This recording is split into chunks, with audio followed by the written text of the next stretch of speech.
성부와 성자와 성령의 이름으로 은총이 가득하신 마리아님 기뻐하소서. 주님께서 함께 계시니 여인 중에 복되시며 태중의 아들 예수님 또한 복되시나이다.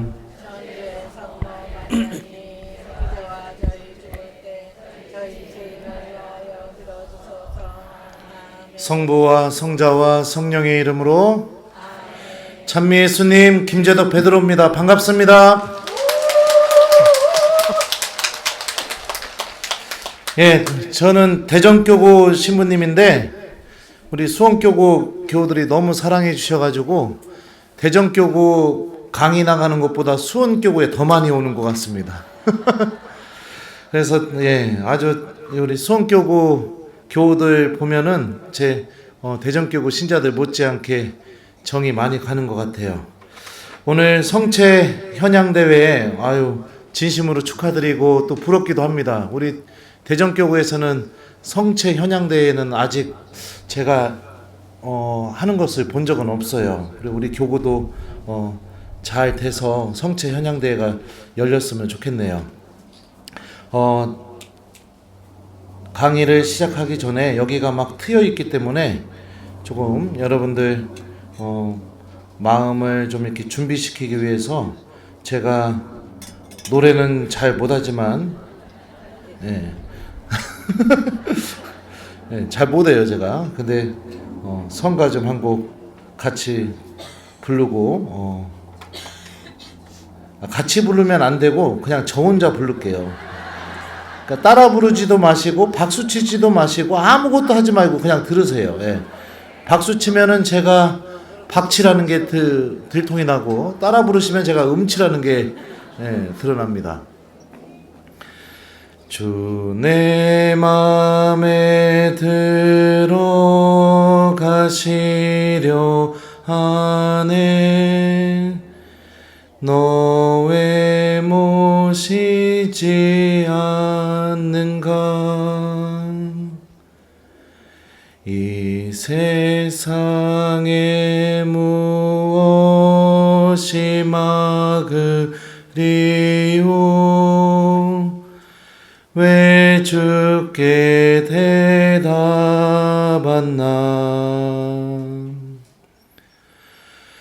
전에도 항상 기다리셨고 또 지금도 기다리네.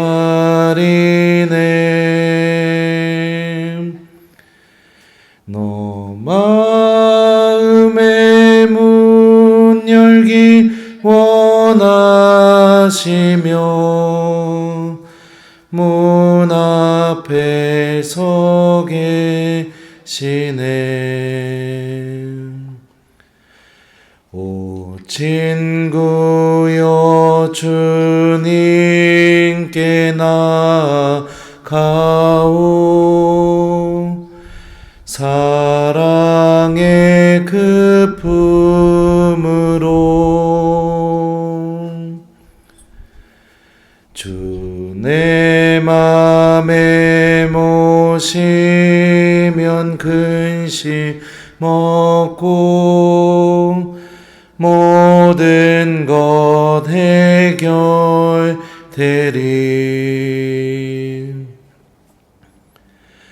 전에도 항상 기다리셨고 또 지금도 기다리네.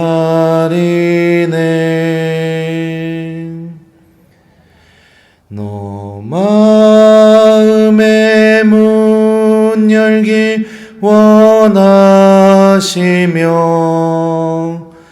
문 앞에 서 계시네. 예, 어때요? 예, 이게 장소가 야외다 보니까 집중도 잘 안 될 것 같고 산만할 것 같아서 성가 한 곡 불렀는데, 우리 성체 신심은 제가 방금 부른 이 성가, 이 가사 안에 다 담겨 있다고 생각합니다. 예수님께서 내 마음의 문 앞에 서 계시고 또 내 마음의 문을 두드리고 그래서 나를 만나기를 간절히 원하시는 그 예수님과 내가 만남을 이루는 것, 어떤 방법으로 이룰까요? 첫 번째는 미사, 두 번째는 성체조배. 이 두 가지를 통해서 내 마음 안에 들어오시는 예수님을 우리는 초대하고 만나게 됩니다. 성체 안에는 예수님께서 실제로 살아계시죠. 그리고 예수님께서 복음서에서 복음서 저자들이 묘사하고 있는 그 당신과의 만남이 우리가 성체 앞으로 나아가게 될 때 그 똑같은 만남을 이루어주고 싶어 하시기를 간절히 바라고 계십니다. 복음서에서 이 예수님의 마음을 좀 한번 우리가 잘 체험하고 또 느낄 수 있는 부분들을 한번 생각해 봅시다. 이 마테오 복음과 마르코 복음에서는요, 예수님께서 십자가에 못 박혀서 돌아가시자마자 이렇게 묘사를 해요. 제가 한번 읽어줄게요.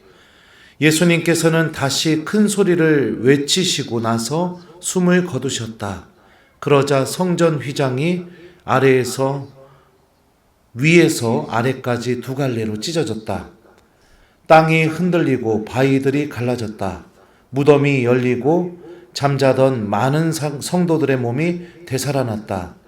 예수님께서 다시 살아나신 다음 그들은 무덤에서 나와 거룩한 도성에 들어가 많은 이들에게 나타났다.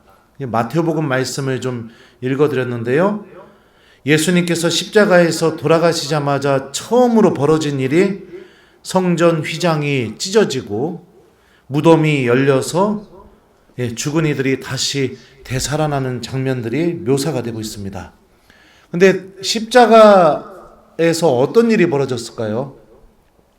예수님 때리고 욕하고 그죠?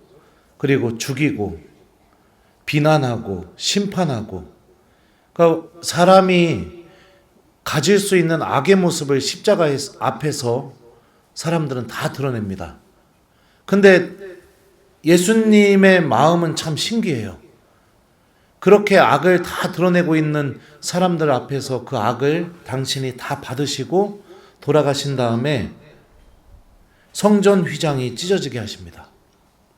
성전 휘장이 찢어졌다는 것은 누구나 거룩함으로 나아갈 수 있다는 것을 의미해요. 그러니까 쉽게 얘기하면 죄를 저지르고 악을 드러내는 사람들 앞에서 천국문을 활짝 열어놓으시고 그들을 구원으로 생명으로 초대하고 계시는 그 예수님의 마음이 그대로 드러난다고 볼 수 있습니다. 또 루카복음은 또 특이한 모습을 보여주는데요. 예수님께서 돌아가시기 직전에 복음서 저자는 이렇게 묘사합니다.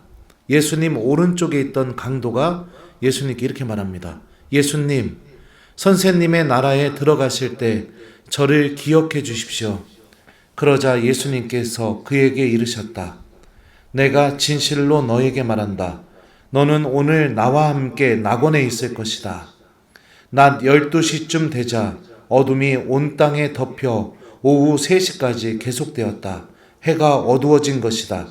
그때 성전 휘장 한가운데가 두 갈래로 찢어졌다. 그리고 예수님께서 큰 소리로 외치셨다. 아버지, 제 영을 아버지 손에 맡깁니다. 이 말씀을 하시고 숨을 거두셨다.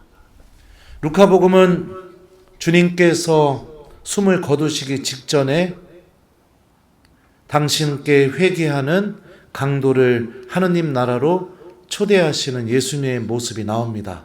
그리고 또 똑같이 성전 휘장이 찢어지게 되죠. 또 요한복음을 볼까요? 요한복음에서 예수님께서는 돌아가시기 직전에 성모님을 요한사도의 어머니로, 우리의 어머니로 주십니다. 그리고 나서 제가 좀 읽어줄게요. 예수님께 가서는 이미 숨지신 것을 보고 다리를 부러뜨리는 대신 군사 하나가 창으로 그분의 옆구리를 찔렀다. 그러자 곧 피와 물이 흘러나왔다. 이는 직접 본 사람이 증언한 것이므로 그의 증언은 참되다. 그리고 그는 여러분이 믿도록 자기가 진실을 말한다는 것을 알고 있다. 요한복음 이렇게 전하고 있습니다. 예수님의 옆구리에서 물과 피가 나왔다고 증언하죠. 그리고 교부들과 많은 성서학자들은 예수님 옆구리에서 나온 물이 성체성사를 상징하고 피는 성체성사를 상징한다고 이렇게 전해주고 있습니다. 그러니까 죄를 저지르고 악을 드러내는 사람들에게 종합해보면 천국문을 열어주시고 회개하는 강도를 천국으로 데리고 가시고 성체성사의 샘이 당신 옆구리에서 터져나오게 하시고 세례성사의 샘이 당신 옆구리에서 터져나오게 하십니다. 세례성사의 의미가 뭘까요?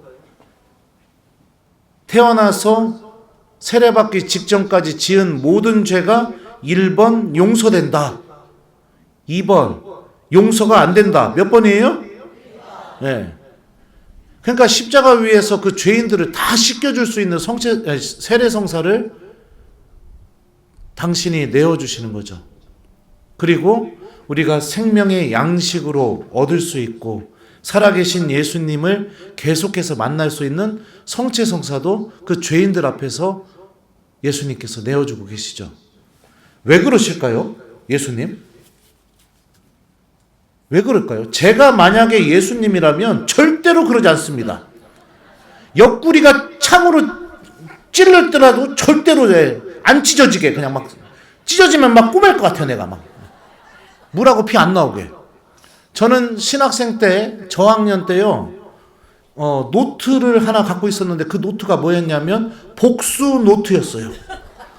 그래서 저한테 상처 주고 못된 말 한 선배들, 동창들, 후배들 날짜 적어놓고요. 몇 년, 몇 월, 며칠 한 다음에 이름 적어놓고 그리고서 이 사람이 나한테 이렇게 말했었고 나한테 이런 행동을 했었음 했고 다 적어놨었어요. 그리고 나서 사람이 그렇잖아요. 좀 그 상처 받아도 자꾸 만나다 보면은 어느 순간 잊어버릴 때가 있잖아요. 잊어버리고 관계가 다시 좋아져서 잘 지내다가 어느 날 그 복수 노트를 우연치 않게 꺼내갖고 읽어보고 나면 아, 이 사람이 나한테 이랬는데 지금 이렇게 지내면 안 되지. 그리고 나서 그 순간부터 다시 아는 체 안 하고 그랬었는데 예수님 왜 그러실까요? 왜 그러실까? 사랑하니까. 정말 사랑하니까. 정말 사랑하니까 나한테 못된 짓 해도 나를 죽여도 데리고 가고 싶은 거예요. 어디로요? 하느님 나라로. 정말 사랑하니까 너무너무 큰 죄를 저지르고 입에 담지 못할 정도로 영혼이 무너졌어도 씻겨주고 싶은 거예요. 세례성사로. 정말 사랑하니까 당신이 양식이 되어 주셔서 당신께서 주시는 영적인 은총과 힘으로 살아가는 사람으로 바꿔놓고 싶은 거예요. 이게 여러분들 성체 안에 담겨져 있는 예수님의 마음입니다. 또 우리를 절대로 포기하지 않으시는 하느님의 마음이기도 하죠. 제가 호세아서 말씀 좀 읽어드릴게요. 에프라임아, 내가 어찌 너를 버리겠느냐? 이스라엘아, 내가 어찌 너를 저버리겠느냐? 내 마음이 미어지고 연민이 북받쳐 오른다. 나는 타오르는 내 분노대로 행동하지 않고 에프라임을 다시는 멸망시키지 않으리라. 나는 사람이 아니라 하느님이다. 나는 내 가운데 있는 거룩한 이 분노를 터뜨리며 너에게 다가가지 않으리라. 저는 이 부분을 묵상하면 하느님의 마음이 느껴져서 눈물이 나려고 해요. 저를 바라보시면서 마음이 미어지고 연민이 북받쳐 오르시는 그 하느님의 마음이 그대로 느껴지기 때문이죠. 성체성사는 우리를 이토록 사랑하고 계시는 예수님과 우리의 만남이 이루어지는 순간입니다. 사랑하는 우리 교회 여러분들, 복음서가 증언하는 예수님과 사람들의 만남을 한번 떠올려 봅시다. 자케오는 돈으로 죄를 저질렀던 사람이에요. 세관장이라고 묘사되어 있죠. 루카복음에. 그리고 예수님이 자케오의 집에 들어가게 되었을 때 사람들이 뭐라고 했냐면 저희가 죄인의 집에 들어가는군 이렇게 얘기합니다. 근데 자케오는 죄인이었지만 돈으로 죄를 저질렀지만 그래도 예수님 만나고 싶었나 봐요. 나무에 올라가서 예수님 보고 싶어 했습니다. 여기서 우리는 한 가지 알 수 있죠. 아무리 큰 죄를 저지르고 악의 지배를 받는 사람이라 할지라도 예수님을 만나고 싶어하고 구원받고 싶은 마음을 누구나 다 갖고 있어요. 복음서에 보면 여러분들 마귀 들린 사람들이 누가 데리고 오지도 않았는데 스스로 예수님께 걸어오게 됩니다. 마귀 들린 사람이. 한번 생각해 봐요. 여러분들이 만약에 마귀라면 1번 나는 예수님께 가는 게 기쁠 것 같다. 2번 내가 마귀라면 예수님께 죽어도 안 갈 것 같다. 몇 번이에요? 네? 네, 안 가겠죠. 근데 왜 왔을까요? 악은 그 영혼이 하느님께 가지 못하게 막겠죠. 근데 그 영혼이 악의 지배를 당하고 있다 하더라도 구원받고 싶어하는 그 마음, 하느님을 찾는 그 마음은 악도 이길 수가 없다라는 것을 복음서가 보여주고 있는 거죠. 예수님은, 성체 안에 살아계시는 예수님은 그 마음을 소중하게 여깁니다. 그러니까 나무에 올라가서 죄인이었지만 그 나무 위에서라도 예수님을 보고 싶어하는 자케오의 마음을 절대로 외면하지 않으시죠. 자케오야, 얼른 내려오너라. 오늘은 내가 내 집에 머물러야 하겠다. 주님께서 그 죄인의 마음 안에 머물기를 바라고 계십니다. 그리고 자케오는 예수님과 함께 머무는 시간을 통해서 새로운 변화를 겪게 됩니다. 이렇게 말해요. 예수님한테. 보십시오 주님, 제 재산의 반을 가난한 이들에게 주겠습니다. 그리고 제가 다른 사람 것을 횡령하였다면 내 곱절로 갚겠습니다. 원래 사람은 돈 앞에서 진심이 드러나게 돼 있거든요. 진심이 드러나게 돼 있어요. 저는 아주 가끔 동창 신부님들하고 고스톱을 칠 때가 있습니다. 마음이 인자하고 아주 그냥 온화했던 동창이 고를 했다가 한번 뒤집어 쓰게 되면은요 난리가 나요. 사람의 본심이 드러나게 되는 거죠. 돈 앞에서 자케오의 진심은 모아두고 쌓아두고 다른 사람들이 상처를 받던 말던 그 방법이 정당하던 정당하지 않던 모아두고 쌓아두고 그게 돈 앞에서의 진심이었어요. 그랬는데 예수님과의 만남을 통해 진심이 바뀌어버렸어요. 돈 앞에서의 진심이 어떻게 바뀌었을까요? 나눠주고 베풀어주고 사랑을 실천하는 마음으로 바뀌게 된 거죠. 주님께서는 성체 안에 살아계시는 예수님께서는 우리 모두에게 이런 놀라운 일을 일으키기를 바라고 계십니다. 그래서 내가 내 욕심으로 살아가는 사람이 아니라 내가 내 욕망과 나밖에 모르는 마음으로 살아가는 게 아니라 바오로 사도가 얘기했던 것처럼 이제는 내가 사는 것이 아니라 그리스도께서 내 안에 사시는 것입니다. 이 고백처럼 내가 예수님으로 말미암아 살아가는 사람이 되기를 바라고 계시죠. 그리고 하나씩 구원으로 걸어나가는 사람이 될 수 있도록 주님께서는 우리들과 이런 진실한 만남을 이루시기를 바라고 계십니다. 또 요한복음에 보면 하혈하던 여인이 있었어요. 요한복음이 아니죠. 마태복음에. 거기 보면 그 여인이 사람들이 막 예수님께 막 달려들어가지고 막 만지려고 밀쳐대고 있었는데 조용히 예수님 근처에 가서 내가 저분의 옷에 손을 대기만 하여도 구원을 받겠지 이렇게 생각하면서 믿으면서 주님의 옷에 손을 이렇게 대었습니다. 그랬더니 그 하혈하던 여인이 기적을 체험하게 되죠. 그리고 예수님께서 이렇게 말씀하십니다. 딸아, 용기를 내어라. 내 믿음이 너를 구원하였다. 이 기적은 예수님께서 기적을 일으켜 주려고 의도했던 주도했던 기적이 아니에요. 예수님은 기적을 일으키실 마음이 없었어요. 그러니까 기적을 해야겠다 이런 생각이 없으셨어요. 그랬는데 믿음을 담아서 손을 댔더니 그 믿음을 담아서 손을 대는 그 손길을 예수님께서는 절대로 외면하지 않고 그 여자에게 기적이 일어나게 해주죠. 성체 안에 살아계시는 예수님의 마음이 이래요. 내가 믿음을 담아서 주님께 다가가게 되면 내 삶 안에서 기적을 일으켜 주시기를 정말로 바라고 계십니다. 우리가 신부님한테 성체를 받아 모실 때 신부님이 그리스도의 몸 하면은 아멘 하고 이렇게 손에 올려놓잖아요. 여러분들, 내가 몇 번이나 하여라는 여인처럼 주님의 옷자락에 손을 대는 마음으로 성체를 받아 모셨었는지 한번 생각해 보세요. 요즘은 어떤 분들은 아멘도 귀찮아가지고 그리스도의 몸 하면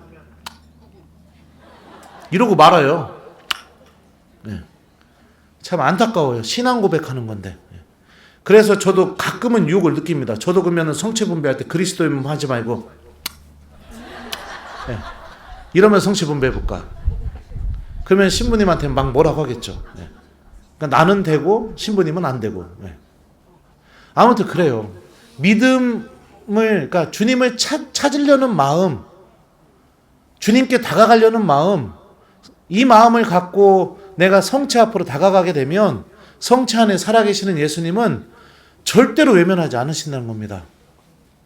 제가 유튜브랑 평화방송에 제 이야기를 하도 해가지고 뭐 여러분들이 이미 알고 계실지 모르겠지만 그래도 직접 들어보신 건 처음일 것 같아서 얘기합니다. 제가 예전에 신학교를 그만두려고 했던 적이 있었어요. 왜냐하면 기도하는 게 너무 힘들어서. 너무너무 힘들어서. 그 시간이 너무너무 싫었어요. 그래서 새벽부터 기도하니까. 그럼 어떻게 했느냐? 저는 성당에 들어가서 새벽부터 잤어요, 그냥. 그리고 나서 이제 토요일이 되면은 동창들하고 자기 기도 어떻게 했는지 기도 나눔을 하는데 그 시간이 있는데 그때마다 대답할 게 없는 거예요. 나는 잤어. 이번 주도 잤어. 난 잤어. 계속 이러니까. 그리고 또 제가 어느 정도로 졸았었냐면 저는 졸다가 미사 때 신부님이 경본 혼자 막 읽으시는 부분이었는데 그때 꿈꿔가지고 비명도 질러봤어요. 그래서 그 성전에 있던 사람들이 다 저를 쳐다봐갖고 창피해 죽는 줄 알았던 적도 있었죠. 비명도 질러보고. 그리고 또 신부님이 복음을 읽으실 때 우리 여러분들 다 서서 듣죠? 복음을. 그죠? 저는 졸아가지고 신부님 강론하는 내내 혼자 기도선하고 서 있었어요. 서서 자는 법도 배워가지고. 그랬더니 강론 중간에 신부님이 그러시더라고요. 김재덕 신학생 자리에 앉으세요. 복음 끝났어. 그만 졸고 자리에 앉아. 그래갖고 그리고 불려가서 또 뒤지게 혼나고 그랬었는데 그러다가 내가 난 신학교가 맞지가 않구나. 그만둬야겠다. 이렇게 마음을 먹으니 개가 짖을 때마다 멍멍멍 소리가 나가 이렇게 들리기 시작하고 바람이 슉 하고 불면은 나가 이렇게 들리고 그러다가 잠자기 전에 경당에 들어가서 성체조배를 하기 시작했습니다. 들어가서 그랬어요. 예수님, 저는 이곳이 제가 오지 말아야 될 곳에 와 있는 것 같아요. 기도도 안 되고 당신이 살아계신지도 모르겠고 제가 정말 당신께 부르심을 받은지도 모르겠습니다. 그러니까 지금부터 제가 딱 5분만 시간 드릴게요. 5분 안에 십자가 팔 한 번만 흔들어 주세요. 아니면은 다리라도 한번 흔들어 주세요. 그러면은 제가 당신이 살아계시는 걸 믿고 사제가 되겠습니다. 주님, 5분 시작합니다. 딱 이러고 앉아 있었어요. 5분 뒤에 아무 일도 안 벌어졌죠. 그럴 줄 알았습니다. 이러고서 나가고. 근데 이거를 한 학기 내내 했어요. 매일. 참 신기해요. 매일매일 잠자기 전에 경당에 들어가서 예수님 5분 시작합니다. 5분 뒤에 그럴 줄 알았습니다. 이러고 나갔어요. 시간도 5분 이상 주지도 않았습니다. 예수님한테. 그러다가 학기가 끝날 때쯤에 그럴 줄 알았습니다. 이러고 나가는데 그런 거 있죠? 생각이 자기한테 말 거는 경우들. 그거랑 아주 비슷한 방법인데 아주 또렷하게 조금만 더 있다 가주겠니? 이 소리가 들려가지고 바닥에 주저앉고 얼마나 펑펑 울었나 모릅니다. 펑펑 울었나 몰라요. 주님께서 같이 계셨구나. 그리고 나는 5분이었지만 예수님께서는 그 5분을 너무너무 사랑하셨구나. 내가 더 있다 가기를 바라시는구나. 그걸 느껴가지고 막 펑펑 울고 막 그랬습니다. 이렇게 나는 맨날 미사 때 자기만 하고 복수 노트 만들어 갖고 용서도 못하고 있고, 항상 모났고 공부도 잘 못하고, 주님께서 주신 건 유일한 한 가지는 이 반반한 얼굴 하나 빼고는 아무것도 없는데,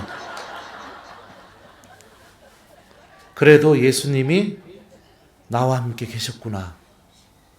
그걸 느껴가지고 얼마나 울었나 모릅니다. 하느님을 찾으려는 마음, 내가 지금 큰 죄를 저질러서 고백을 못했어요.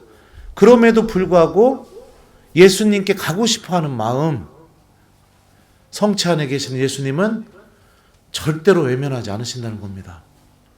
절대로 외면하지 않으시고 만나주시고 나의 그 상처받은 마음을 어루만져 주시고, 그래서 내 안에서 새로운 기적이 일어나게 주님께서는 도와주셔요. 제가 그래가지고 그 다음부터 어떤 일이 벌어졌느냐? 기도하는 게 좋아지기 시작하더라고요. 기도하는 게. 맨날 졸기만 했던 그 성체조배 시간, 성물도 시간, 미사 시간이 이제는 설레이는 시간으로 바뀌기 시작하더라고요. 기적이 일어나게 된 거죠.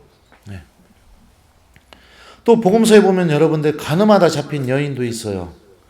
예수님께서 그 여인에게 어떻게 해야 되냐고 막 묻고 있는 바리사인들에게 어떻게 말씀하시죠? 너희 가운데 죄 없는 자부터 먼저 돌을 던져라. 가르치고 있는 거죠. 심판할 자격이 아무도 없다라는 것을. 그리고 그 여인에게 이렇게 말씀하시죠. 나도 너를 단죄하지 않는다. 가거라. 그리고 이제부터 다시는 죄 짓지 마라. 이렇게 말씀하시면서 그 여인을 용서해 주시는 그 하느님의 모습을 체험시켜 주십니다. 근데 더군다나 이게 또 아주 특별한 부분이 있는데, 이 요한복음 8장을 읽어보면 간음하던 현장에서 붙잡혔다고 얘기를 하고 있어요. 그러면 간음하던 현장에서 붙잡혔으면 이 간음하다가 잡힌 여인이 어떤 모습으로 예수님께 끌려왔을까요?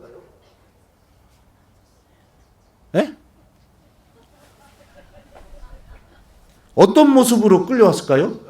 1번, 이쁘게 원피스 다 입고 화장하고 귀걸이 차고 목걸이 차고 그러고 왔다. 2번, 옷도 제대로 챙기지 못하고 그리고 막 끌려왔을 것 같다. 몇 번이에요? 그러면은 이 여자를 가운데 놓고 둘러싸서 그 수많은 바리사이들과 율법학자들이 예수님께 이 여자 어떻게 해야 되냐고 막 그러고 있을 때 그 바리사이들과 율법학자들의 그 눈빛이 어땠을까요? 그들의 속마음이 어땠을까요? 그리고 그 수많은 남자들에 둘러싸여 있는 그 간음하다 잡힌 여인의 마음은 어땠을까요? 그랬는데 예수님이 어떻게 하시죠? 답을 안 주시고 땅바닥에 엎드려서 글을 쓰기 시작해요. 왜 그러셨을까? 예수님이요? 생각해봐요. 예수님이 답을 주셔야 되는데 답을 안 주시고 땅바닥에 쪼그리고 앉아서 뭘 쓰고 계셔요. 그러면은 그 여자를 쳐다봤던 바리사이들 율법학자들의 시선이 1번 예수님을 향했을 것 같다. 2번 그럼에도 불구하고 그 가늠하다 잡힌 여인을 뚫어져라 쳐다보고 있었을 것 같다. 몇 번이에요? 대부분은 다 예수님을 쳐다봤겠죠. 그 시선으로부터 그 여인을 보호해주고 싶은 마음. 죄를 저질렀지만 그럼에도 불구하고 여자로서 최소한으로 보호받아야 될 것을 지켜주고 싶어하는 마음. 그게 예수님의 마음이죠. 우리들도 마찬가지입니다. 아무리 큰 죄를 저질렀어도 성체 안에 살아계시는 예수님은 내가 하느님의 자녀라는, 하느님께 여전히 사랑받고 있는 자녀라는 그 지위만큼은 주님께서는 지켜주시려고 해요. 그리고 나를 용서해 주시고 내가 다시 새로운 삶을 살아갈 수 있게 해주시기를 바라고 계시죠. 성체 앞으로 나아가는 것은 바로 복음서가 이렇게 증언하고 있는 이 예수님과 나와의 만남이 이루어지는 순간입니다. 그러니까 사랑하는 우리 교우 여러분들, 성체 앞에 머무는 시간을 소중하게 여기십시오. 내가 성수를 찍고 감실 앞으로 다가갈 때마다 예수님께서는 복음서에 나오는 그 모습 그대로 나를 만나주고 계십니다. 내가 죄를 저질렀다면 용서해 주기를 바라는 마음으로, 내가 하느님을 잃어버렸다면 믿음을 되찾게 해주고 싶어하는 마음으로, 내가 상처받았다면 치유해주고 싶어 하시는 마음으로 주님께서는 그렇게 만나주기를 원하셔요. 그리고 그 예수님이 살아계시다는 것을 굳게 믿고 그렇게 성체 앞으로 다가가는 신앙인이 됐으면 좋겠어요. 한 번 딱 가고 나서 에이 안 되네 이러고 그러지 마시고 매일매일 꾸준히 주님을 만나러 성체 앞으로 나아가게 된다면 여러분들이 하느님이 얼마나 나를 사랑하고 계시는지 그 사랑을 체험하는 놀라운 기적을 성체 안에 살아계시는 예수님께서 반드시 이루어 주실 겁니다. 제가 우리 본당 아이들 올해 성체 성혈 대축일 때 처녀 성체를 줬었는데 우리 아이들이 천년 성체를 하고 싶은 이유 해가지고선 크게 대자보로 해가지고 성당 게시판에 그 이유를 아이들이 적어놨었어요. 근데 그 아이들이 적어놓은 말을 제가 보다가 무릎을 탁 쳤었는데 한번 읽어줄게요. 예수님과 함께 생활하고 싶어서, 예수님을 사랑하기 때문에 성체를 모시고 싶어서, 하나님과 함께 있고 싶어서, 하나님의 사랑을 받기 위해서, 예수님을 우리 마음에 모실 수 있어서, 예수님의 마음을 더 자세히 알 수 있어서, 고해 성사를 볼 수 있어서, 그래서 천년 성체를 하고 싶대요. 근데 저는 눈에 좀 들어왔던 게 뭐냐면 천년 성체를 하면 예수님의 마음을 더 자세히 알 수 있을 것 같아서 그래서 천년 성체 하고 싶대요. 천년 성체를 하게 되면은 내가 고해 성사 받고 용서받을 수 있기 때문에, 그렇기 때문에 천년 성체를 하고 싶대요. 아이들 마음이 참 순수하죠. 그래서 이 성체 안에 살아계시는 예수님께서는 복음서에서 묘사되고 있는 죄인들, 병자들, 하느님을 잃어버린 이들과의 만남을 우리들과 그대로 이루어 주시기를 바라고 계시다. 그리고 주님께서는 그 누구도 예외 없이 우리들 하나하나를 사랑하고 계시고 잊지 않고 계시고 모두를 하느님 나라로 데려가기를 간절히 바라고 계시다. 이게 성체 안에 담겨져 있는 예수님의 마음입니다. 자, 그 다음에 또 두 번째로 보면 성체는요 바로 우리들에게 생명의 빵이죠. 그리고 요한복음 6장을 보면은 이렇게 예수님께서 말씀하십니다. 내 살은 참된 양식이고 내 피는 참된 음료다. 내 살을 먹고 내 피를 마시는 사람은 내 안에 머무르고 나도 그 사람 안에 머무른다. 살아계신 아버지께서 나를 보내셨고 내가 아버지로 말미암아 사는 것과 같이 나를 먹는 사람도 나로 말미암아 살 것이다. 이것이 하늘에서 내려온 빵이다. 너희 조상들이 먹고도 죽은 것과는 달리 이 빵을 먹는 사람은 영원히 살 것이다. 이렇게 말씀하시면서 성체 안에 담겨져 있는 신비를 또 주님께서 우리에게 알려주셨어요. 중요한 건 뭐냐면은 여러분들, 성체성사가 예수님의 살과 피를 우리에게 내어주는 성사라고 예수님께서 말씀하시죠. 살과 피를 내어준다는 거가 어떤 의미일까요? 내 장기를 떼어서 누군가에게 준다는 것과 똑같다고 보시면 됩니다. 내 피를 뽑아서 누군가에게 준다는 것과 똑같다고 볼 수 있어요. 헌혈이야 요즘은 뭐 이렇게 대중적으로 많이 하지만, 예를 들어서 내 눈을 뽑아서 다른 사람한테 준다. 내 간을 잘라서 다른 사람한테 준다. 그렇게 줄 수 있는 사람은 누굴까요? 1번 내 배우자, 2번 본당 신부님, 3번 김재덕 신부님, 4번 김재덕 신부님, 5번 김재덕 신부님, 6번 내가 정말로 사랑하는 사람. 몇 번일까요? 예? 6번이요? 그럼 난 아니네요? 맞아요. 정말로 사랑하게 될 때 우리는 내 살도 떼서 줄 수 있습니다. 여러분들 영성체할 때마다 기억하세요. 주님께서 여러분들에게 고백하는 겁니다. 내 살 떼어서 줄 정도로 너를 사랑한다. 내 피를 다 뽑아서 너에게 줄 정도로 너를 사랑한다. 이게 성체성사 안에 담겨져 있는 예수님의 사랑이죠. 그리고 예수님께서는 당신께서 내어주신 당신 몸으로 우리가 말미암아 살아가길 바라요. 우리들의 양식이 당신이 되길 바라요. 이게 뭔 소리냐? 제가 예전에 대전교구 사제 피정이 1차, 2차, 3차가 있었는데 스케줄이 맞지가 않아가지고 그냥 3차 피정에 들어갔었어요. 피정 들어가갖고 이제 피정 들어온 선배 신부님, 후배 신부님, 동창 신부님들하고 반갑게 인사하고, 그리고 와서 저녁 식사 때가 됐는데 밥을 안 주는 거예요. 식당에 내려가니까 저만 혼자 있는 거예요. 왜 밥을 안 줄까? 다 어디 갔지? 그리고 나서 이제 올라가서 보니까, 방에 가서 보니까 다 형들이 그냥 누워 있는 거예요. 그래갖고 왜 밥 안 준대요? 그랬더니 그 형 중에 한 명이 그 얘기하는 거예요, 저한테. 야, 너 몰랐냐? 그랬고, 야, 뭐가요? 그랬더니 이거 단식 피정이요. 그러니까 저는 단식 피정인지도 모르고 그냥 들어왔다가 첫날부터 밥을 굶기 시작한 거예요.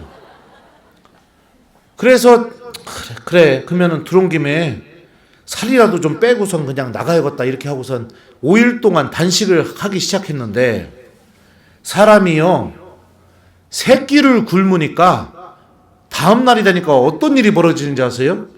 바람만 불어도 누가 어디서 닭 삶나 이런 생각이 드는 거예요. 바람만 불어도. 네. 그리고 이틀을 굶기 시작하게 되면은 머릿속에서 온갖 먹고 싶은 것만 계속 생각이 납니다.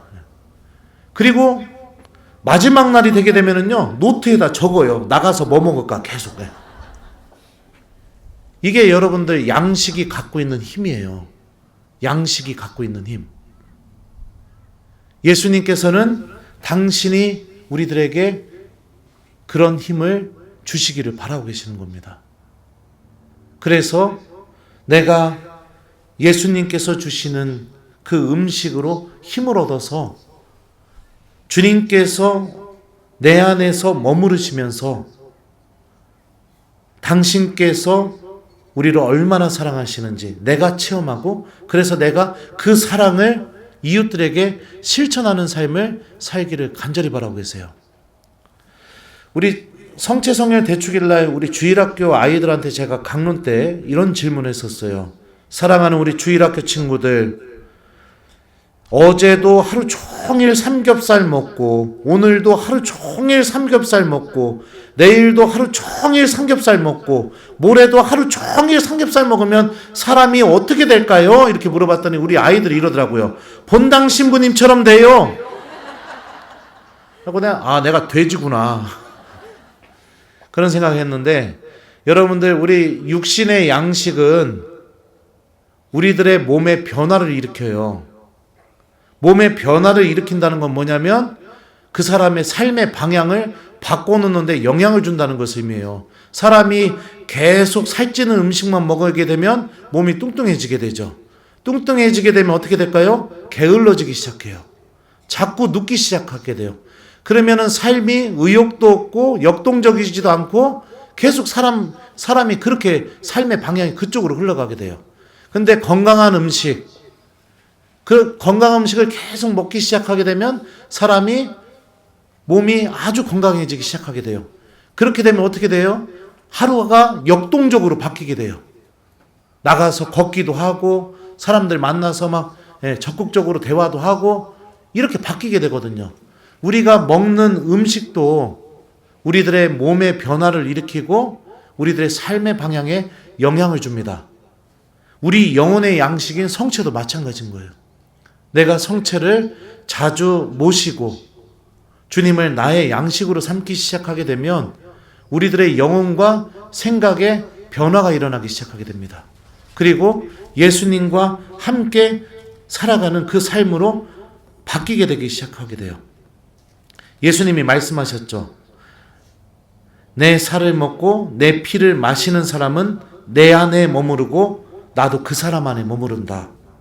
살아계신 아버지께서 나를 보내셨고 내가 아버지로 말미암아 사는 것과 같이 나를 먹는 사람도 나로 말미암아 살 것이다. 이렇게 말씀하시죠. 그러니까 주님으로 말미암아 살아가게 되고 주님이 내 안에 머무르고 내가 주님 안에 머무르게 되는 그런 일이 벌어지게 되죠.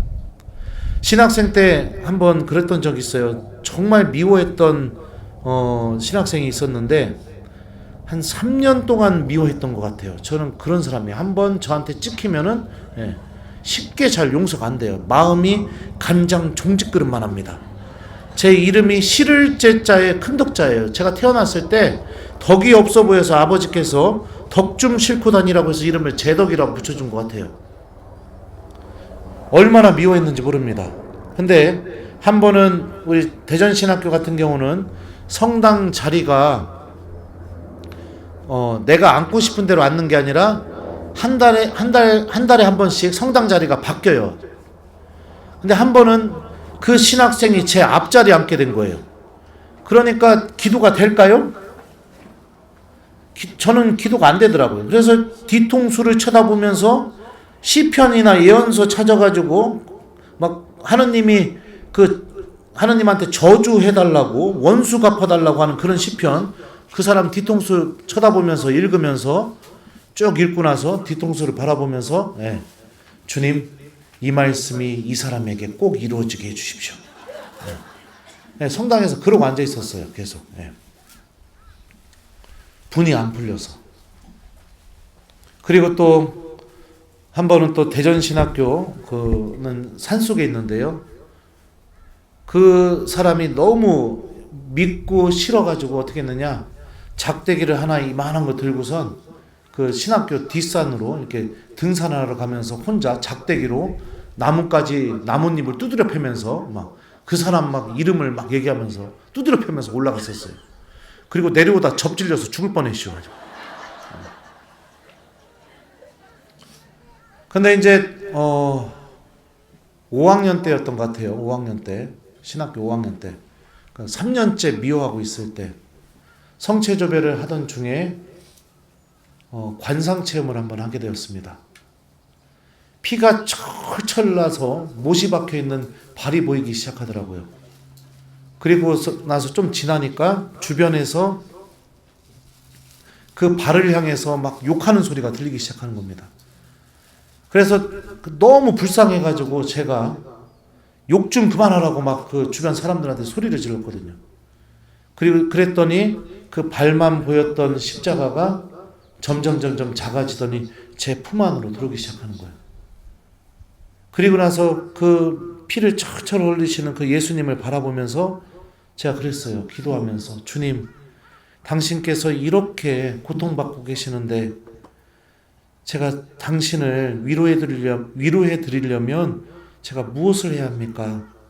예수님, 당신 이렇게 상처받으신 거 제가 좀 이렇게 위로해 드리려면 어떻게 해야 됩니까? 그랬더니 갑자기 그렇게 말씀하시더라고요. 그 미워하고 있는 그 사람 이름을 딱 말하면서 그 사람을 용서하여라. 그래가지고 제가 어떻게 했냐면 죽어도 못합니다. 다른 건 다 할 수 있어도 그거는 죽어도 못합니다. 그랬더니 성경 말씀을 한 구절 들려주셨어요. 친구들을 위하여 목숨을 바치는 것보다 더 큰 사랑은 없다. 그리고 나서 그 관상이 끝나게 되었습니다. 그리고 나서 이제 경당에서 나와가지고 이제 신학교 생활을 하는데 그 신학생 볼 때마다 제 안에서 어떤 변화가 일어났을까요?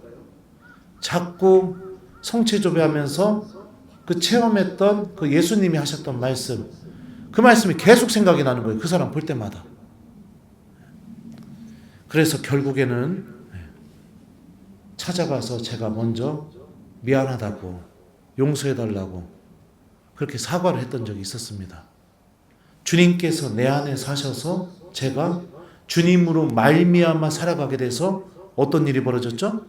예수님께서 하셨던 그 사랑, 내가 너희를 사랑한 것처럼 너희도 서로 사랑하여라. 그 사랑을 실천하는 열매를 맺게 된 거죠. 이게 생명의 빵이신 예수님께서 우리들에게 양식이 되어서 우리들 안에서 맺어내고 싶어 하시는 열매인 겁니다.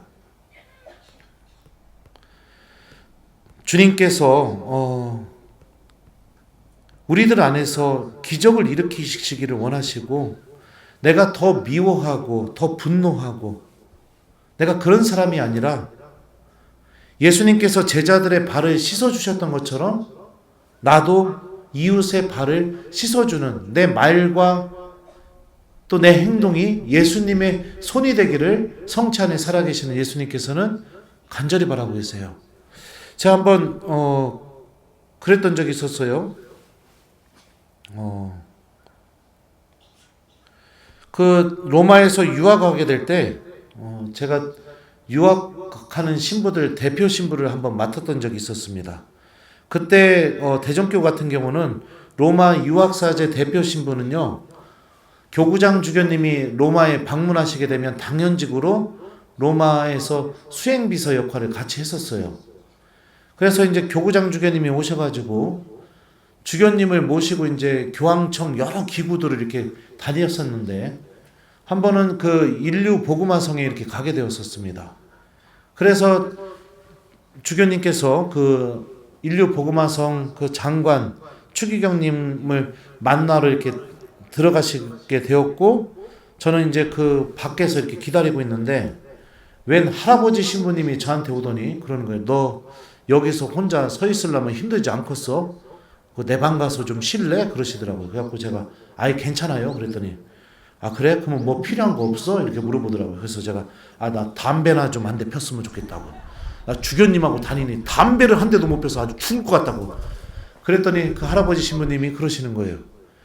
여기서는 담배를 못 피는데 피려면 밖으로 나가야 되는데 그래갖고 그러면 밖으로 나가는데 어딘지 좀 알려주세요. 그래갖고 제가 이제 할아버지 신부님이 안내해줘가지고 그 밖으로 나와서 이제 담배를 이제 피려고 하는데 그 할아버지 신부님이 옆에 서 계시는 거예요. 그래갖고 제가 올라가시라고 내가 알아서 올라가겠다고 아니라고 내 옆에 있겠다고.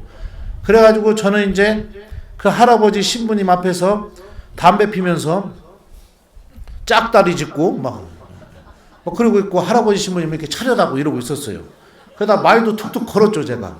신부님은 여기 오신 지 얼마나 되셨어요? 그랬더니 막 굉장히 오래 되셨더라고요. 그래갖고 그러면은 가족들 안 보고 싶냐고 막 그랬더니 보고 싶다고.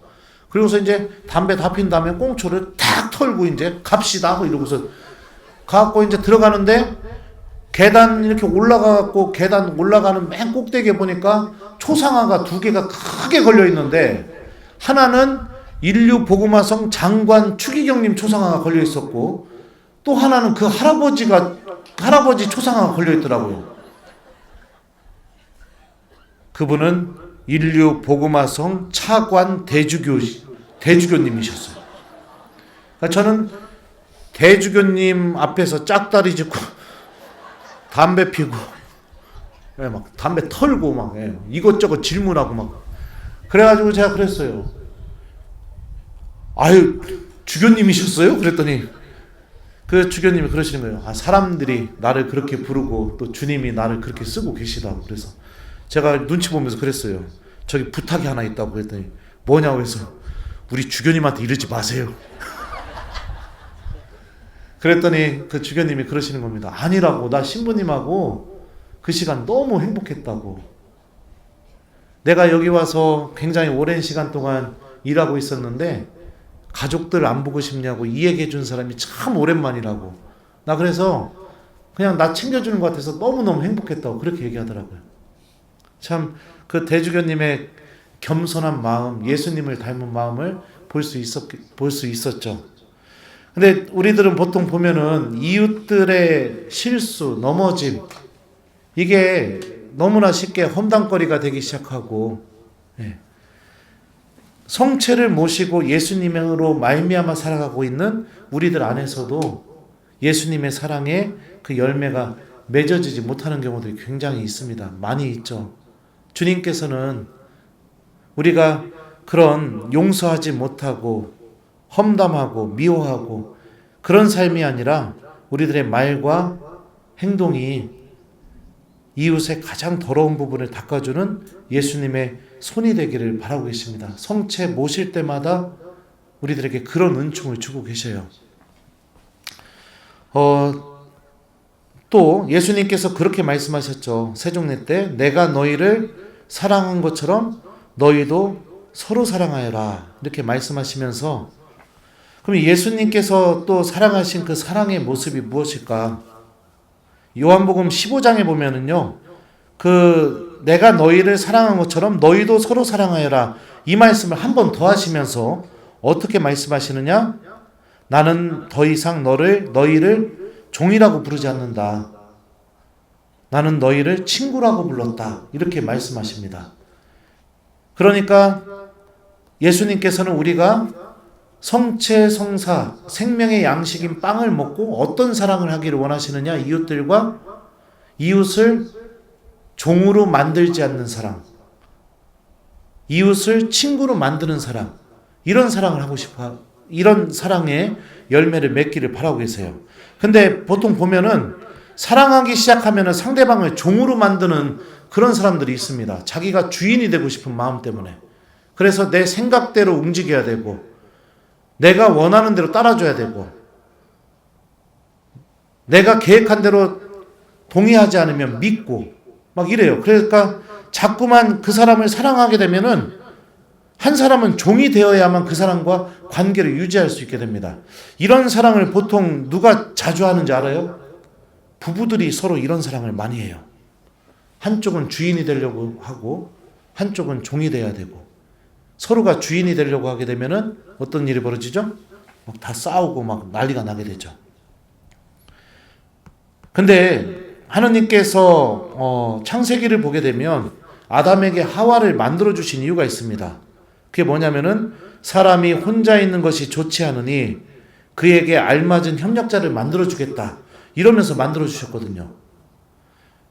그러니까 이웃이 왜 생겨나게 되었느냐? 사람이 혼자 있는 것이 좋지 않아서 바로 그 외로움 때문에. 이웃은 나의 외로움과 공허함을 해결해 줄 수 있는 아주 소중한 존재입니다. 그리고 하나님께서 이웃을 만들어준 게 아담과 똑같이 만들어주지 않았어요. 알맞은 협력자라고 하면서 하와를 만들어주셨는데 히브리 말로 알맞은이라는 이 단어가 갖고 있는 사전적인 의미는 뭐냐면 정반대의 이런 의미입니다. 생각하는 것도 정반대, 생긴 것도 정반대, 취미도 정반대, 좋아하는 것도 정반대, 성격도 정반대. 하나부터 열까지 어쩜 나랑 하나도 맞지 않는지 모르겠어.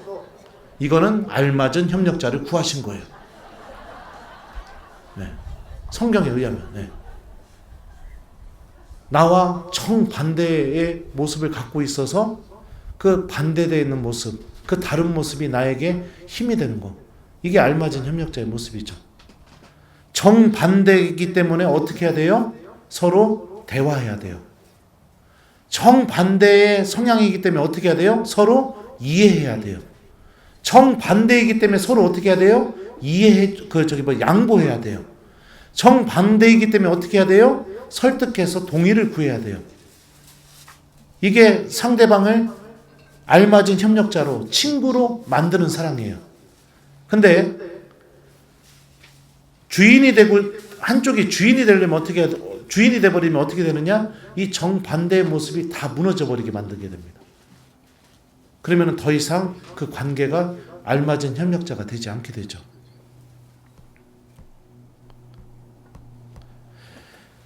그리고 같이 있으면서도 외롭게 됩니다. 같이 있으면서도 공허해져요. 다 내 뜻대로 하고 있는데도 하나도 풀리는 게 없게 됩니다. 이게 이웃과의 관계가 깨져버리게 되는 거죠. 그러니까 내가 주인이 되지 않는 사랑을 하는 거. 특히 창세기에서 여러분들 주인이 되고 싶은 마음은 또 어디에 등장하느냐? 하와가 선악과를 따먹었던 이유기도 합니다. 뱀이 꽃이죠. 하느님처럼 된다. 이거 먹으면 하느님처럼 되고 싶은 마음. 하느님처럼 되고 싶은 마음이 뭐죠? 주님이 되고 싶은 마음, 주인이 되고 싶은 마음. 성경은 그 마음 안에서 모든 악과 죄와 상처와 갈등과 아픔이 다 그 마음 안에서 시작된다고 이렇게 알려주고 있죠. 그러니까 성체를 모시면 모실수록 우리가 나를 사랑해주고 계시고 나를 한순간도 잊지 않으신 그 예수님의 마음을 기억하면서 내가 이웃들에게도 그 사랑을 전해줄 수 있는 사람이 돼야겠죠. 한 번은 제가 어느 날 사제관에 있었는데 동창 신부가 저한테 메일을 한번 보내준 적이 있었어요. 제가 한번 읽어줄게요. 이것도 뭐 들으신 분들도 계시겠지만, 제더가 그동안 잘 지냈지? 내가 주님의 은총으로 잘 지내는 것은 잘 알고 있어. 어떻게 하냐고 얼마 전 우연히 너의 강론을 유튜브에서 듣고는 너무 기뻐서 매일 내 강론을 기다리는 1인이란다. 주님이 너를 통해 많은 이들의 영혼을 구원의 길로 이끌고 계시고 양들이 당신 품으로 돌아오도록 이끌고 계시다는 것을 느껴. 예전에 우리끼리 농담처럼 얘기했었지. 너는 참 별일 다 겪으면서 산다고 말이야. 그런데 그 모든 시간 속에서 주님이 함께 계셨고 그 어려웠던 시련의 시간 속에서도 주님을 붙잡는 법을 너에게 알려주셨던 것 같아. 그분의 사랑, 그 사랑 때문에 그 사랑이 너의 뼛속까지 스며들어 그 사랑을 노래하고 선포하지 않으면 살 수 없는 존재로 너를 빚어가시는 것 같구나. 너의 삶을 통해 맺은 말씀의 힘이 사람들의 영혼을 흔들고 깨우고 있다고 믿어. 그래서 너의 강론을 들을 때마다 주님께 감사 기도를 드리고 또 너를 교만의 유혹으로부터 지켜달라고 기도한단다. 너도 많이 느꼈겠지만 주님이 도구로 쓰시기 시작하고 세상에 드러나기 시작할 때 사탄이 얼마나 너를 축혀 세우고 주님과 멀어지도록 만들려고 함정을 파놓겠니?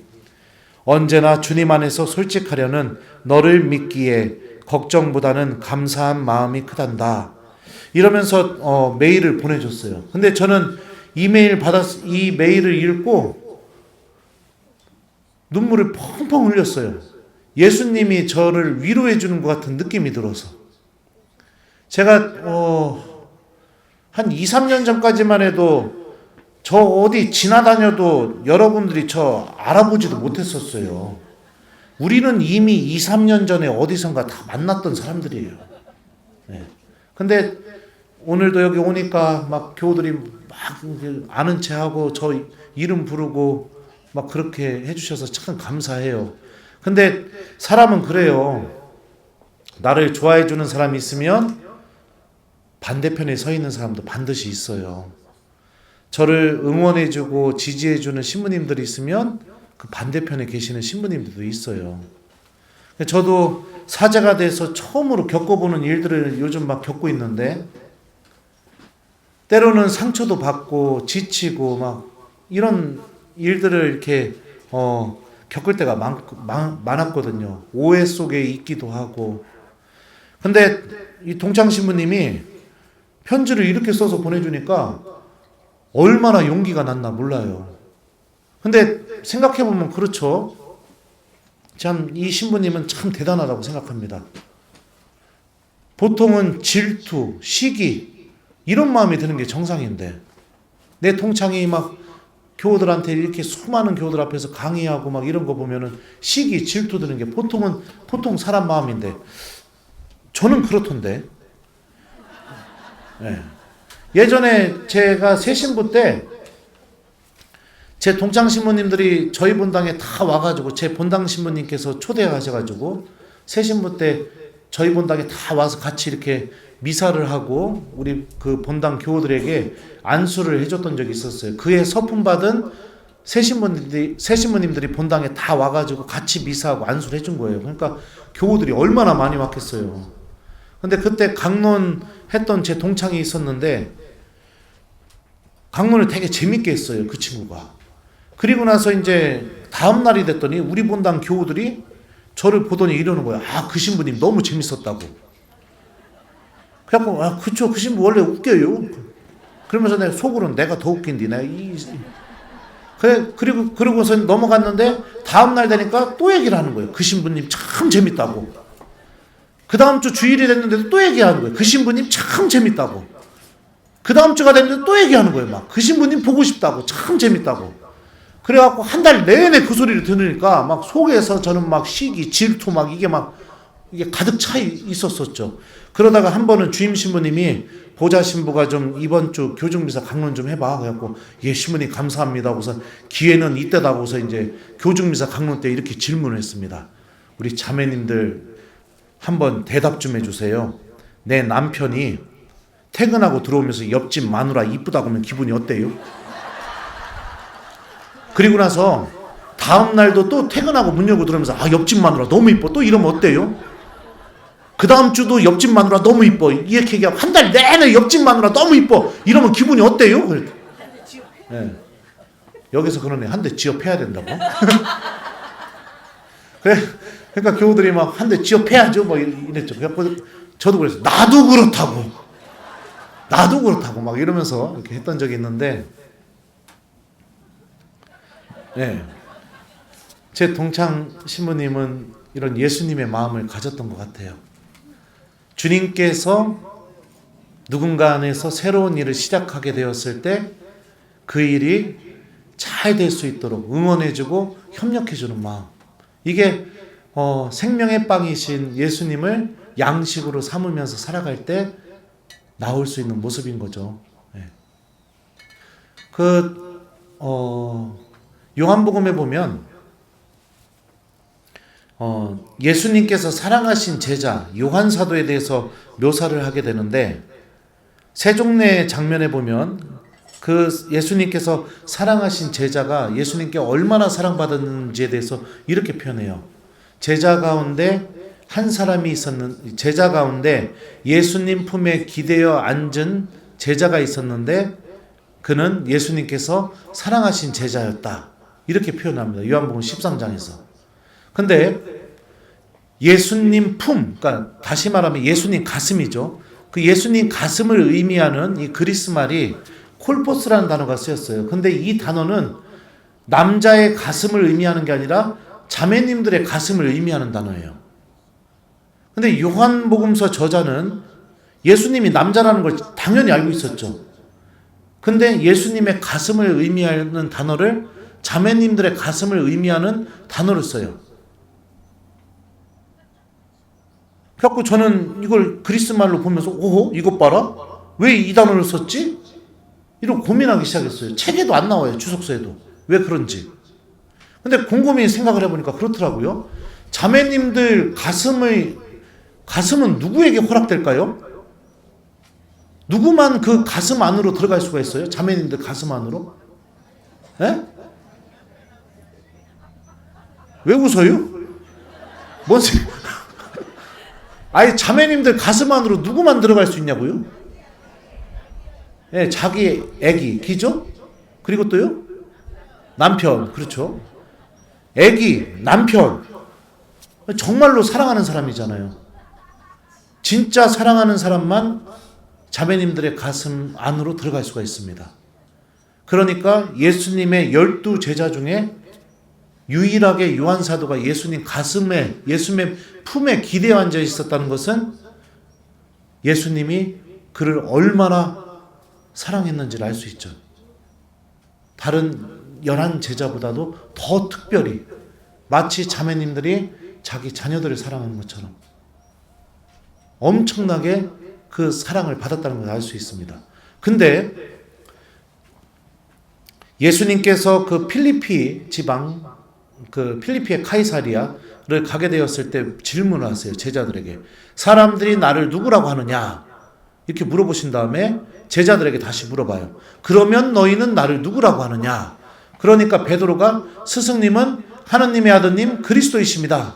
이러니까 예수님이 놀라운 얘기를 하세요. 시몬 바로요나야 너는 행복하다. 이러면서 교회를 베드로의 반석 위에 세우겠다는 약속. 그 다음에 베드로에게 천국의 열쇠를 줘서 내가 땅에서 매면 하늘에서도 매일 것이고 땅에서 풀면 하늘에서도 풀릴 것이다. 이 엄청난 약속을 합니다. 자, 베드로에게 이 말씀을 할 때 요한 사도는 1번 그 말을 다 들었다. 2번 안 들었다. 몇 번일까요? 예? 들었겠죠. 그러면 여러분들이 요한 사도면 어떨 것 같아요? 만약에 제가 요한 사도라면 예수님도 믿고 베드로도 믿고 다 미울 것 같아요. 막 그냥. 근데 요한 사도가 어떤 일을 벌이게 되느냐? 예수님 부활 때에 베드로와 함께 빈 무덤으로 달리기를 해요. 달리기를 했는데 먼저 도착했어요. 무덤에 들어가지 않습니다. 베드로가 먼저 들어갈 때까지 기다려요. 만약에 제가 요한 사도였으면 먼저 들어가 다 본 다음에 그제서야 뛰어오는 베드로한테 그럴 것 같아요. 없네. 이러고선 내가 먼저 막 달려가갖고선 또 남은 제자들한테 얘기할 것 같아요. 예수님 시신 없어졌다고 막 내가 막 그렇게 설치고 다녔을 것 같아요. 근데 기다려요. 요한 사도는. 왜 기다렸을까요? 베드로가 먼저 확인하기를 원했어요. 그리고 베드로의 입에서 예수님께서 부활하셨다는 고백이 먼저 나오길 바랬던 거예요. 왜요? 나를 엄청나게 사랑하고 계시는 주님께서 베드로를 통해서 놀라운 일을 시작하시니까 요한 사도는 그 일이 잘 될 수 있도록 협력하는 마음을 갖고 있었던 거예요. 또 베드로가 다른 6제자와 함께 물고기를 잡으러 갑니다. 한 마리도 못 잡아요. 그러니까 예수님이 부활하신 예수님께서 나타나셔서 물어봅니다. 뭘 좀 잡았냐? 그랬더니 못 잡았습니다. 그러니까 그 물을 배 오른쪽으로 던져라. 그래갖고 던져가지고 잡았더니 물고기가 겁나게 많이 잡힌 거예요. 그 순간 그분이 예수님이라는 것을 요한 사도만 알아봅니다. 그랬으면 만약에 제가 요한 사도였으면 어떻게 했을까요? 1번 성경에 나오는 대로 베드로에게만 조용히 주님이십니다. 이렇게 말하고 베드로가 제일 먼저 부활하신 예수님께로 가게 했을 것이다. 2번 베드로에게 절대 얘기하지 않고 혼자 조용히 빠져나와서 수영쳐서 예수님한테 제일 먼저 달려가서 안겼을 것이다. 몇 번일 것 같아요? 예? 2번? 2번? 아니 제가요. 몇 번? 2번? 저를 어떻게 보시고 또 이거. 예. 요한 사도는 멈출 줄 알았습니다. 그리고 예수님께서 베드로를 통해서 하시려는 그 일이 잘 될 수 있도록 협력할 줄 알았어요.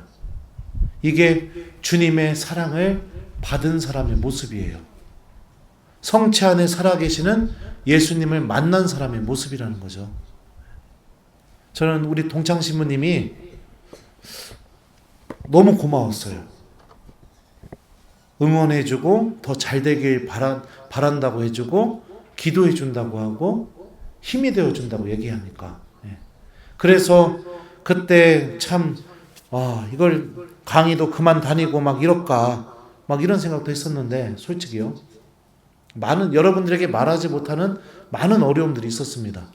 그럼에도 불구하고 벌떡 일어나서 우리 교우들에게 하나님 말씀을 이렇게 전하러 다니게 되는 그런 용기를 이렇게 얻게 되었습니다. 성체 안에 예수님이 살아계시죠? 제가 우리 주일학교 친구들한테 물어봐요. 너희들 성체 모시면 어떤 일이 벌어질까? 그랬더니 하나이가 손을 들고 그 얘기를 하더라고요. 예수님이 저와 함께 있어요. 그렇게 대답을 하더라고요. 예, 그 아이의 말이 맞습니다. 예수님이 나와 함께 계십니다. 그러면 나와 함께 예수님이 계시는데 나는 삶 안에서 어떤 열매를 맺어내고 있을까? 그거를 생각해 본다면 내가 정말로 생명의 빵인 예수님을 나의 양식으로 삼고 있는지 아니면 다른 것들을 양식으로 삼고 있는지를 식별할 수 있게 될 겁니다. 양식으로 삼는다는 것은 나를 움직이는 원동력이 되는 것을 의미해요. 양식으로 삼는다는 것은 그것이 없으면 내가 못 살 정도로 나에게 아주 소중한 것이 된다는 것을 의미합니다. 어떤 사람들은 성체를 모시면서도 여전히 양식이 돈이고 시기심이고 질투심이고 내 욕심이고 이런 것들을 양식으로 삼으면서 살아가는 사람들이 많습니다. 하지만 우리는 성체 안에 살아계시는 예수님의 마음을 기억하면서 우리들이 예수님을 양식으로 삼으면서 살아가는 사람들이 됐으면 좋겠어요. 나눠주고 이웃의 그 더럽고 아픈 부분을 닦아주고 용기를 불어넣어주고 하느님께서 그 사람 안에서 하시려는 일들이 잘 될 수 있도록 내가 협력하고 내 말과 행동이 예수님의 성체가 되어서 이웃들이 내 안에서 하느님의 빛을 다시 바라볼 수 있게 되고 우리가 그렇게 살아가게 될 때 성체 성사의 삶을 일상의 삶 안에서도 우리가 체험하면서 살아가게 됩니다. 그리고 또 우리가 또 중요하게 또 생각해야 될 게 무엇이냐면 성체 조배하게 될 때 또 영성체를 하게 될 때 주님의 말씀을 항상 들고 내가 예수님께 다가가는 사람이 되었으면 좋겠습니다. 왜냐하면 요한복음 6장을 보게 되면은요 예수님께서 신학적으로요 생명의 빵에 대한 선언을 하게 될 때 전반부에서 예수님이 가르치신 생명의 빵은 바로 말씀의 빵을 의미합니다. 그리고 후반부에서 예수님께서 말씀하신 생명의 빵은 성체성사를 의미하죠. 주님의 말씀을 항상 내가 붙들고 내가 미사를 드리고 또 성체를 영하게 되면 그 말씀이 살아 움직여서 내가 그 말씀 안에 깊이 머무르게 되고 그 말씀이 내 안에서 이루어지게 되는 그런 놀라운 일들이 벌어지게 됩니다. 제가 유튜브 하게 되면서 많은 분들은 제가 유튜브 하게 되는 게 막 유명해지기 위해서 유튜브 시작했다 막 이렇게 생각하시는 분들이 있어요. 근데 그거 아니에요. 저 코로나 때 본당 미사가 중단된 적이 있었죠. 그때 교우들 냉담 안 시키려고 그래서 이제 생중계 미사 하느냐고 그때 시작하게 됐었어요. 그래서 본당 수녀님하고 사무장하고 이렇게 같이 미사하고 생중계로 내보내주고, 그 미사 끝날 때 뭐라고 했냐면, 나 지금부터 성합 들고 밖에서 주차장에서 1시간 동안 서 있을 테니까 이 영상 본 교우들은 전부 다 오라고. 오던 안 오던 나는 무조건 1시간 동안 서 있을 거라고. 그리고 이거 실시간 조회수 보면은 몇 명이 봤는지 내가 안다고, 내가. 그러니까 오라고. 본당 신부님 고생시키지 말고 오시라고. 와서 성체 영하고 가라고. 미사를 그렇게 했었어요. 미사 중단됐을 때. 실제로 1시간 동안 성악 들고 서 있었어요. 그럼 교우들이 그거 보고선 신부님이 그렇게 말하니까 어떡할까요? 1번 온다, 2번 안 온다. 몇 번이에요?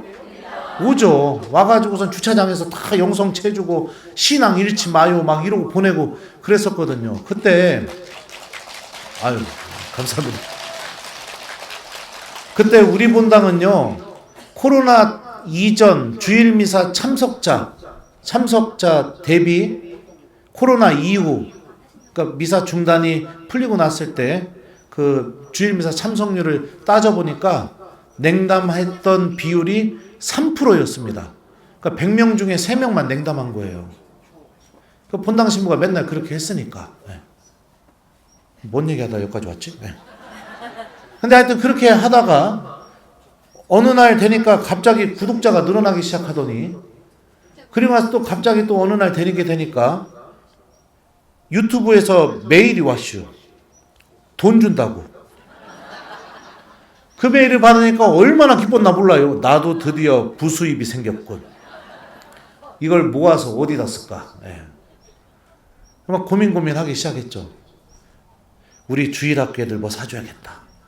이렇게 고민해도 계속 이 마음이 사라지지 않는 거예요. 어느 정도였었냐면 성체조배 하려고 성당에 들어가서 성호경 딱 긋고, 그래서 감실등을 쳐다보면서 주님 저 왔어요 딱 이러고 나서 10초가 지나면은 그 감실들을 쳐다보면서 마음속으로 어떻게 했냐면 이 돈을 어디다 쓸까? 이 돈을 어디다 쓸까? 거의 1시간 가까이를 그러다가 나오는 거예요. 성물도를 하려고 성물도를 펴서 눈으로는 성물도 읽고 있어도 이 돈을 어디다 쓸까? 이 돈을 어디다 쓸까? 그러다가 우리 요셉의 할아버지 뭐 사줄까? 그래도 그 생각이 사라지지 않고 이걸 어디다 쓸까? 막 별의별 고민을 다 했는데 사라지지 않는 거예요. 그러다가 이렇게 제가 마음을 먹으니까 싹 사라지면서 기도가 되더라고요. 어떻게 마음을 먹었느냐? 그냥 내가 다 쓰자. 그리고 나니까 마음이 편안해지면서 그냥 기도가 되기 시작하는 거예요. 그리고 나서 이제 어느 날 시간이 한참 지난 다음에 성체조배를 하게 되는데 갑자기 성경 말씀이 생각나는 겁니다. 우리는 하느님 말씀으로 장사하는 다른 많은 사람들과 같지 않습니다. 코린토 2서인가 그럴 거예요. 거기에 나오는 말씀인데 그 말씀이 생각이 나니까 앞에 제대를 못 쳐다보겠는 거예요. 제가 이거 차고 있는 게 너무 창피해서. 그래서 이제 돈을 모아가지고 이제 여기저기 기부를 하기 시작했어요. 내가 주님의 말씀을 간직하고 신앙생활을 하기 시작하게 되면 어떤 일이 벌어지냐면 성체 앞에 머물게 될 때 예수님께서는 내가 구원을 받는데 필요한 말씀을 다시 나에게 들려주기 시작해요. 그리고 그 말씀이 나를 움직이게 만들어요. 그래서 내 삶이 하나님의 말씀이 이루어지는 살아있는 성경 말씀이 되게 해줘요. 그래서 여러분들 하나님의 말씀을 붙들고선 미사에 가시고 성체 앞에 머무셨으면 좋겠어요. 엠마오로 가는 제자들이 예수님을 알아보지 못하게 되었을 때 예수님께서 그들이 예수님을 알아볼 수 있게 하셨던 방법이 무엇이었느냐? 성경 말씀을 들려주는 거였습니다. 길을 가는 내내 성경 말씀을 들려주게 되니까 제자들 안에서 변화가 일어납니다. 첫 번째 변화가 뭐죠? 저희와 함께 묵으십시오. 예수님 곁에 머물고 싶은 마음. 두 번째 변화가 뭘까요? 빵을 쪼개게 될 때 살아계신 예수님을 알아보게 되는 그 놀라운 기적, 이 두 가지를 체험해요. 내가 아무리 성체조배하고 미사 드려도 나는 하나도 모르겠다. 신부님이 지금까지 말한 예수님의 사랑, 예수님과 나와의 만남, 성체가 나의 양식이고 생명의 빵이고, 그 성체 성사를 자주 하게 될 때 예수님께서 하셨던 그 사랑을 내가 실천하는 열매, 이런 거 하나도 모르겠다 나는. 그러면은 여러분들 하나님 말씀을 들고 성체조배 해보세요. 미사에 갈 때도 주님 말씀을 먼저 읽고 기억하면서 미사 가보세요. 그러면은 제가 이야기한 것을 체험하게 될 거예요.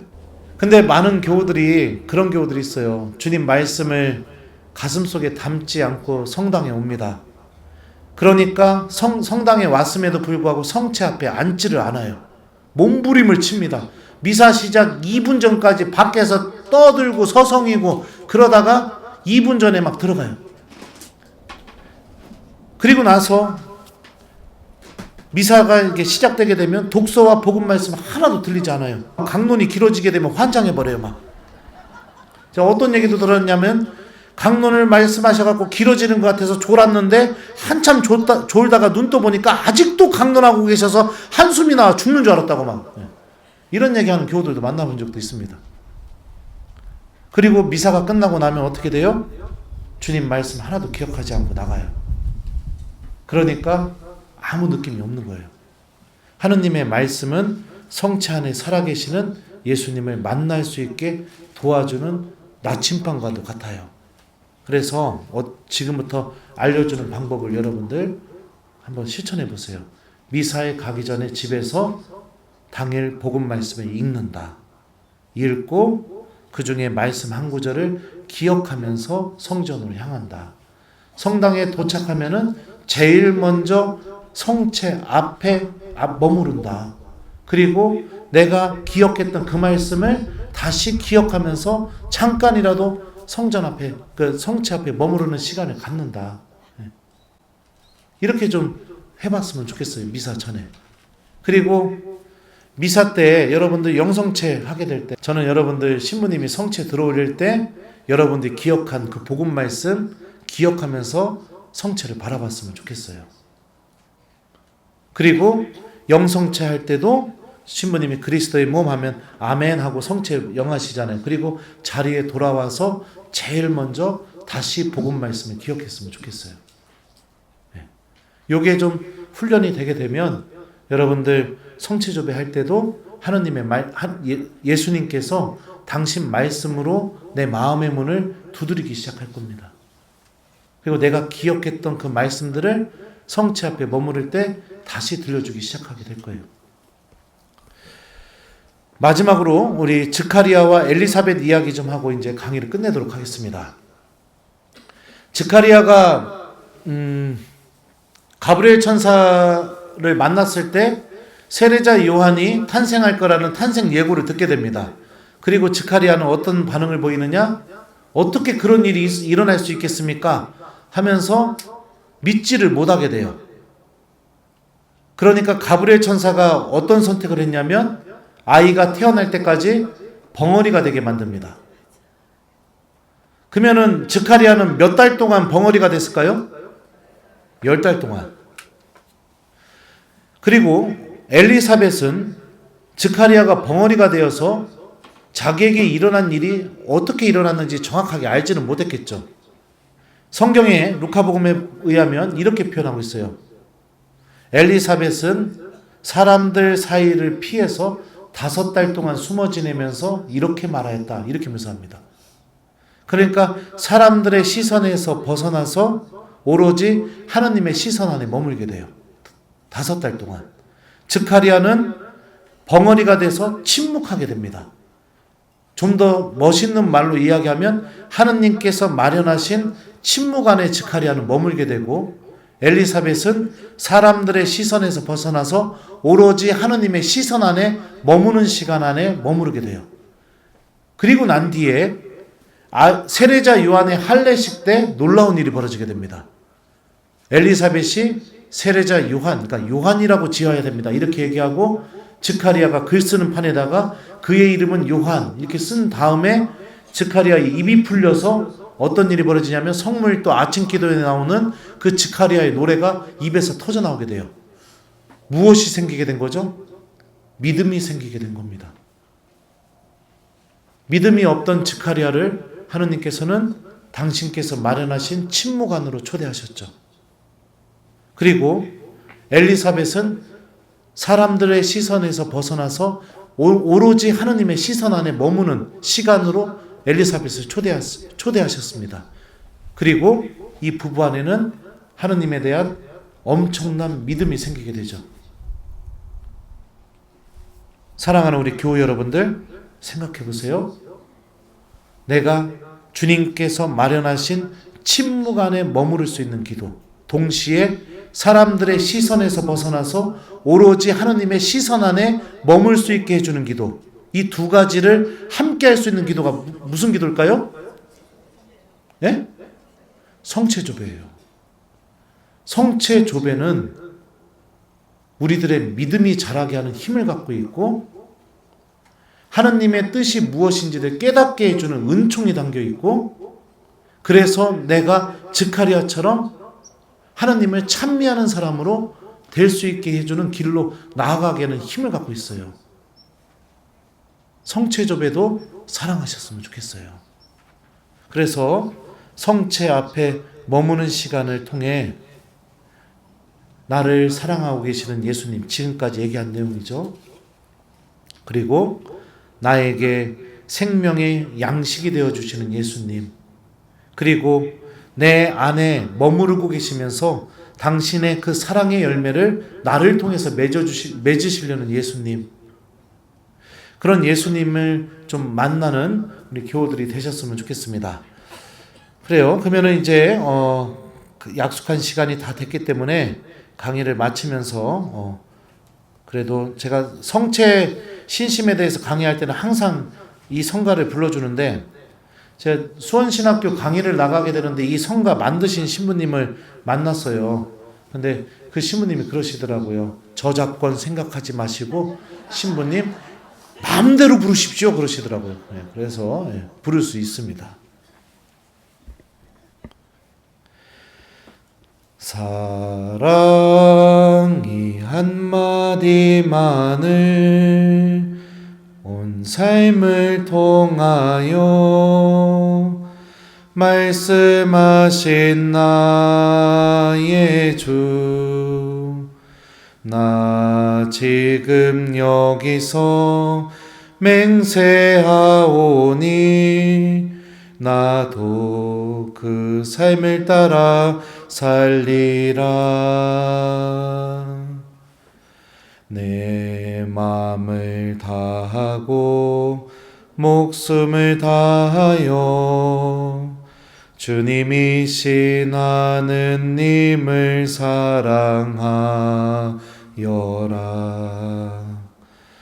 또한 내가 너희를 사랑한 것처럼 너희도 서로 사랑하여라.